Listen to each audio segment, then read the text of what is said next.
Hi, this is Catalyst Ruth, and so I guess one of the problems of doing this afterwards is that when I had my head covered, then I look a mess, but you don't care, so I won't either. Actually, I really love this scarf. It was a gift from my husband a really long time ago. Like around 2000, I think he got me this one, and I love it because it's like a shawl. Because it's not white, it's off-white. So, okay, sorry, I'm wasting time. Anyways. So today was the second time that I actually went to church. I hope this is syncing up. Anyways, and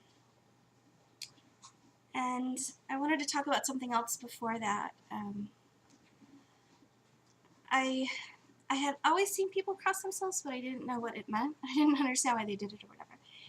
And so I paid attention once, and I kind of got the idea of it or whatever. And I remember the first time that ever I did it, I did it in the dark because I was scared to do it. And so then I just sort of regularly, it became very natural. So now it's not that I don't think about it because it's special to me, but I certainly don't not think about it. But I don't know what I'm trying to say. So anyhow, today when I really went very, very early. I went right before Orthros. I didn't go late to Orthros, which I had last week. And so I had read about how when you go into a church that you venerate the icon and all these different types of things. And, touching the ground and all this. So I had been just watching. I had seen like 2 or 3 ladies who had come in and they had done that. So I was just watching them.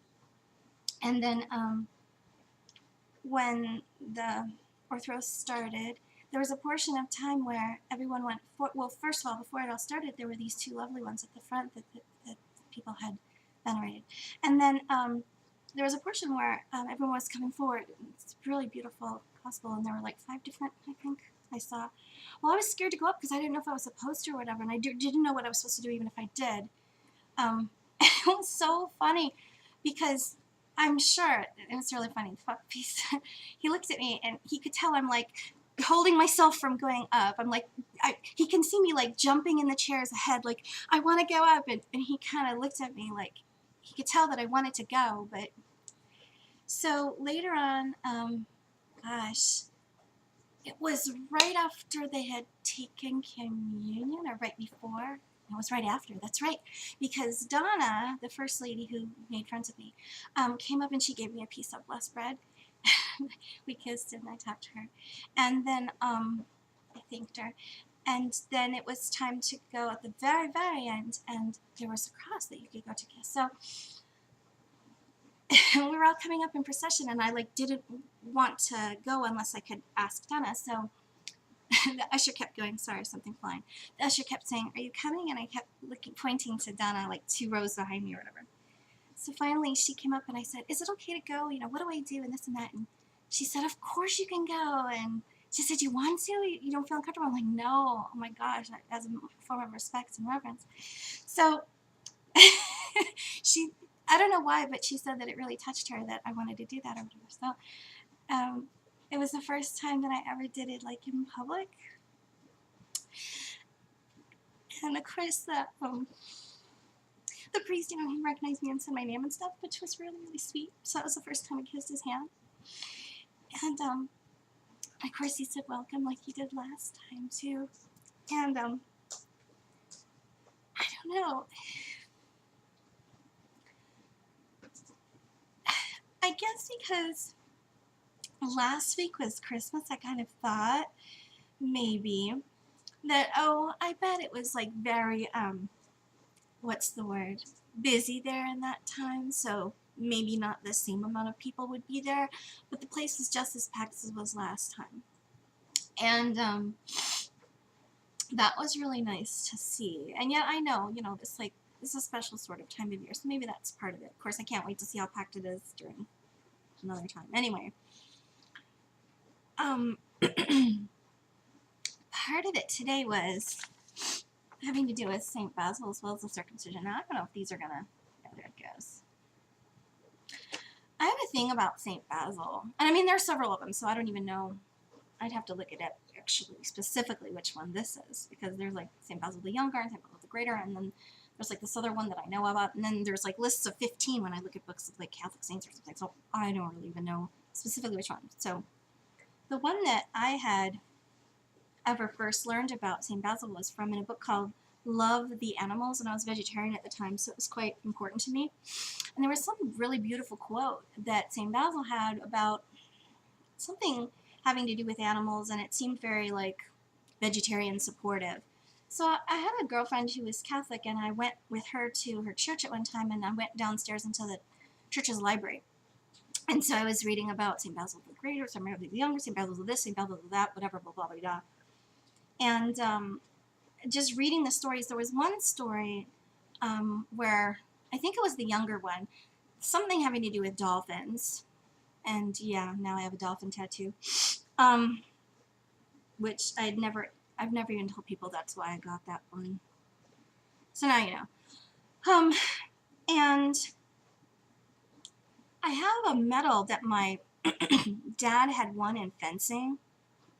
And I don't know how I got a hold of this, but I got a hold of a medal that was from St. Basil. And I used to wear the two together.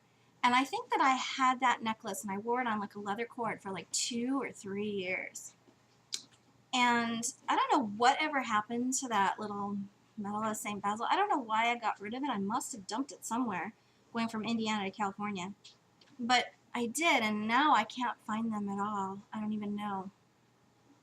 So I'm just saying that I have a definite comfortable affinity with him. And I've read a lot of things that he wrote, so it's very comforting to me.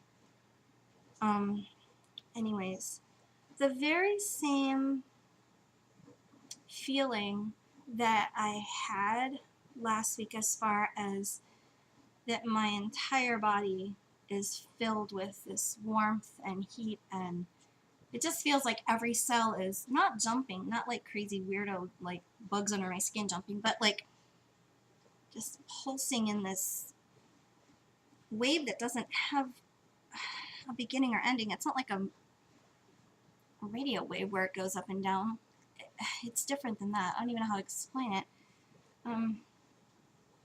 But it's that same one, and that's the exact same sensation that I always thought I should feel like for every other thing that I ever was involved in or whatever, and never ever did. And so I would always walk away incredibly like disappointed.